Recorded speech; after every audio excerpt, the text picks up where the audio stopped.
Next part is number 4. So from here, the racket, the way it's prepared, you see my shoulder turn. It's really important that we really just let the racket fall down, straight down, without going back there, because this is really gonna add something to the swing and it really not help us to give us that nice and clean swing to hit the ball, to get under the ball. So if we go back, watch what happens. Then when we go hit the ball, it's gonna go this way again, sideways and hitting the ball. But we don't want that. What we really want is the racket to fall under the ball. So after you prepare the racket head up, from here, you gotta learn to go straight into that stroke hitting the ball without doing anything added with the racket face. The racket just falls down and this will help us to grab the ball. The racket is going to fall down. This will help us to get under the ball and later grab it. This is really going to help us to lift the ball when we're hitting it. So racket up to the side fence. You can see how my face is here completely like that. It's not this way. It's not this way, right? So just from the same ready position that you had, the angle stays the same. Everything starts from a good ready position. And now we're letting it drop. We're hitting at number 4. So the letting drop part to the hit is number 4.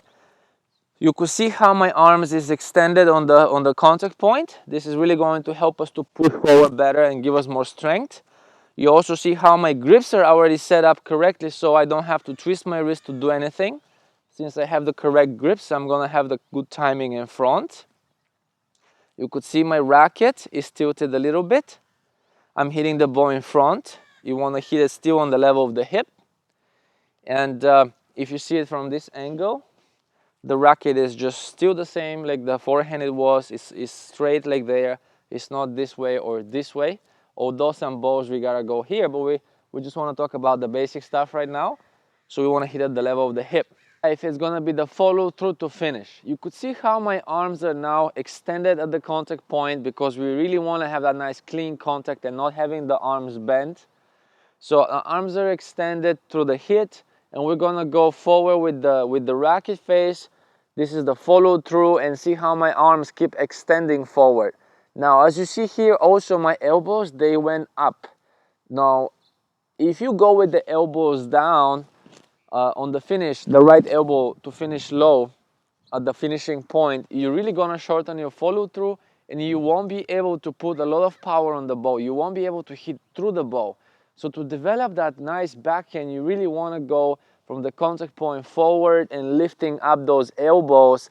And now you could see how at this point here, my racket is up, the face is actually facing this way, the left arm is extended and straight, but the right arm is already bent because we're gonna go all the way back to the finish.